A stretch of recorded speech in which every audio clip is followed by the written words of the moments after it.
Starseed Love. I am Tara, and this is going to be your monthly reading for April 2022. Here we are. Spring has sprung. I am ready for it.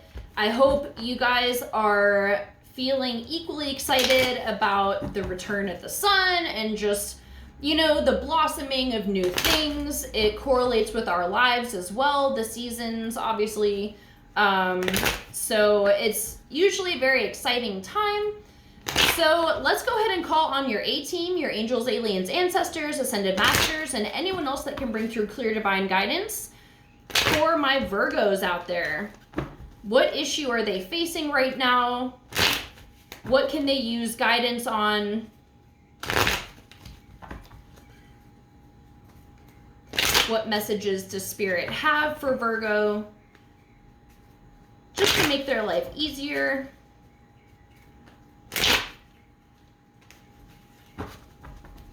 Okay.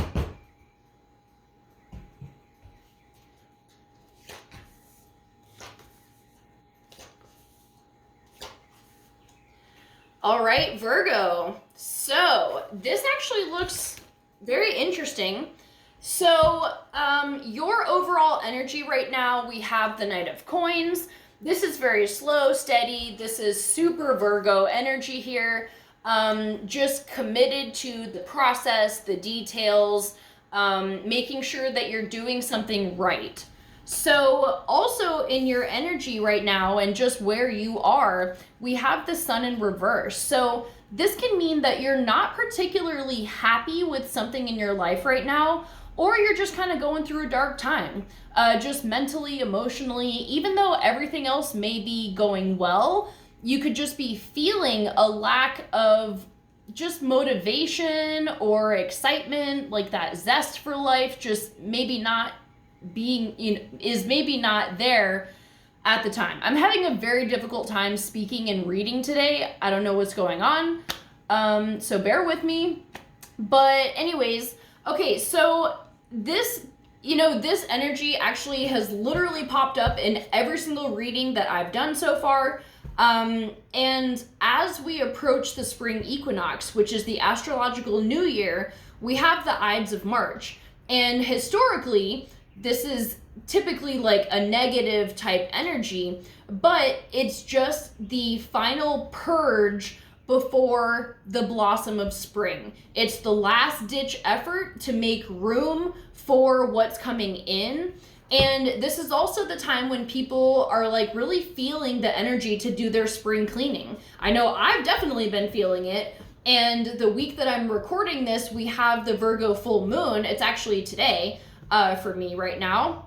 And I'm a Virgo sun, and I just laughed when I realized what sign the moon was in, because I was like, that makes a lot of fucking sense. I've been like deep cleaning the fuck out of my apartment.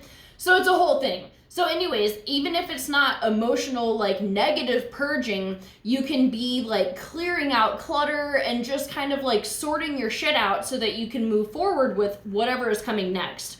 So the problem that we have here is the King of Cups. And if this happiness isn't quite where it should be, this doesn't mean that you're like depressed as fuck. It can just mean that there's just a lack of like something's missing here. And if I'm remembering correctly, I believe last month, Virgo had similar energy about vulnerability. And with the King of Cups being in the position of the problem that's at hand, it can be that you have a very difficult time opening up to people, to friends, to family, lovers, whatever it may be, even yourself. Just because you can be really good at analyzing your emotions doesn't mean that you're letting yourself feel them. They are very different things. And I feel like you have to give yourself space to heal and feel anything that comes up, rather than just pushing it down, not talking about it, not thinking about it, just trying to block it out. That's literally what's causing this, because it's not being faced or addressed. And when I say facing emotions, I literally just mean let yourself think about it, let yourself go there. And it's not fun to feel anger, sadness, depression, jealousy, rage, like any of those things. we don't seek out those energies, but the more you push it down, it's gonna come up exploding. And maybe this could be patterns in relationships that just don't work out because there's all this unresolved shit brewing that like just creates issues down the line. So you can break these patterns literally by letting yourself feel. And I am guilty of this very same thing. I still do it. I'm still working on it. But I analyze the shit out of my emotions. And I think, oh, I'm doing such a great job at being emotionally intelligent and blah, blah, blah. But then like when it comes to actually being open or thinking about stuff, you know, or like feeling my actual emotions, I realize that I'm not really doing it. I'm just analyzing the emotion. But because I can be like, ooh, I feel a spark of like anger at this, but then I push that down and then I'm like, well, now let me analyze it. And then I'm in that mode rather than like fully embodying the anger energy. And there's healthy ways to do that. Like you could come up with numerous ways to feel it. And if it's sadness, if it's jealousy, if it's grief, whatever the fuck it is, you can just let yourself feel it by yourself. Like just open up space to be like, you know what? I'm going to open up this door and I'm telling you, as painful as whatever memories surface may be, you'll never regret going there. Like you might be in a weird energy, but before you even open that door, tell yourself, okay, I'm doing this to heal, not to revisit painful shit just for the hell of it, but there's a purpose for this. And sometimes that can motivate you to allow yourself to go into that space. So, okay, moving on.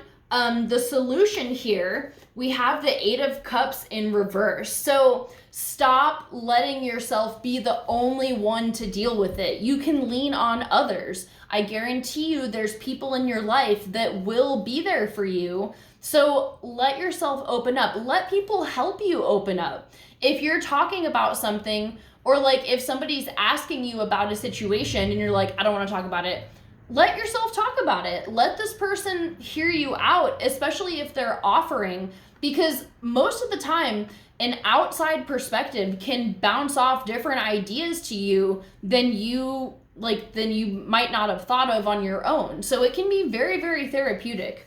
Okay, the outcome of this, we have the Ace of Cups. So if you allow yourself to do this, you will experience more love for yourself, for life. I feel like facing this shit is what's going to bring the happiness back into your life. Because literally, if you think of it as in vibration, like anger and shit like that, just because it may be a low vibration, it doesn't equal bad.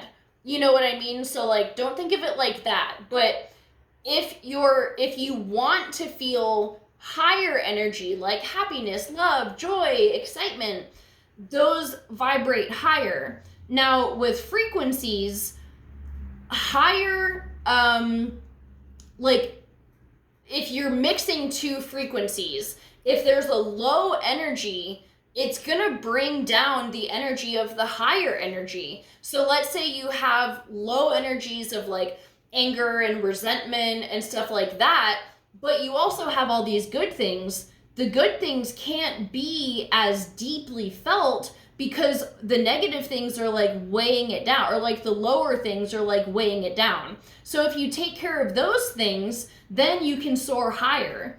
And you know, like I said, you should never be afraid to dive into the darkness, because that really is where you find the most joy. And you will never regret doing that work, because you will see the results later and realize, holy shit, this is exactly what I needed. So I'm going to leave it at that. I love you guys so, so much. Have a great day, and I'll see you for our next video. Bye.